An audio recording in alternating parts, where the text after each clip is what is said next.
Banyaknya kolaborasi yang dilakukan kementerian dan lembaga dalam mendorong ekspor nasional masih akan sulit jika tidak diikuti dengan langkah peningkatan suplai kontainer di dalam negeri.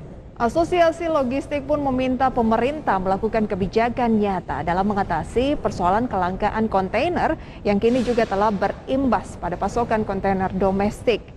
Pemerintah diminta tidak hanya mengatasi persoalan hulu dalam pengembangan ekspor nasional yang telah banyak dilakukan dengan berbagai kebijakan ekspor maupun kolaborasi kementerian lembaga.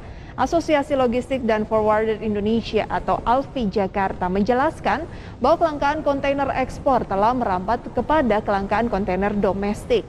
Ketua ALFI Jakarta Adil Karim menegaskan memasuki tahun 2022 di mana target investasi mencapai 1.200 triliun rupiah akan sulit dipenuhi jika kinerja sektor manufaktur hingga sektor real terganggu akibat sulitnya kontainer yang memicu naiknya kos logistik.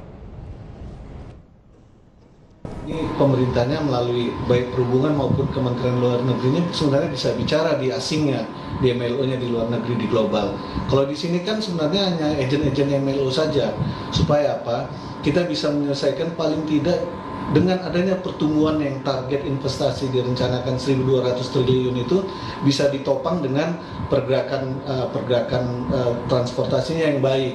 Artinya kalau target kita besar, hanya saja untuk kebutuhan kontainer yang tidak ada untuk ekspor maupun impor, ini kan kelangkaan kontainer tidak hanya terjadi di luar negeri, di Eropa waktu itu ya, tapi juga ternyata baru saja kita simak informasinya juga di dalam negeri. Ini ngaruh banget ya untuk pemerataan pembangunan perekonomian. Betul, karena harus distribusi tentu saja dari barang yang diproduksi oleh produsen, apakah itu skala besar ataupun oleh UMKM, ini jadinya terkendala gitu. Belum lagi kalau kita bicara mengenai ongkos logistik dalam hal misalnya biaya tol yang tadi Prisa sampaikan pada saat kemudian beritanya ditayangkan, ini memang cukup tinggi gitu. Jadi ya sudahlah kontainernya jarang, kemudian juga ongkos tolnya tinggi gitu. Ini yang akhirnya nanti menurunkan daya saing dari produk-produknya sendiri. Betul, saya punya cerita ketika ke luar wilayah Jakarta gitu ya, misalnya ke Kalimantan Timur, di mana di situ dibangun tol bagaimana agar ada konektivitas antara wilayah satu dengan yang lainnya lebih baik dan juga tentunya soal logistik ya.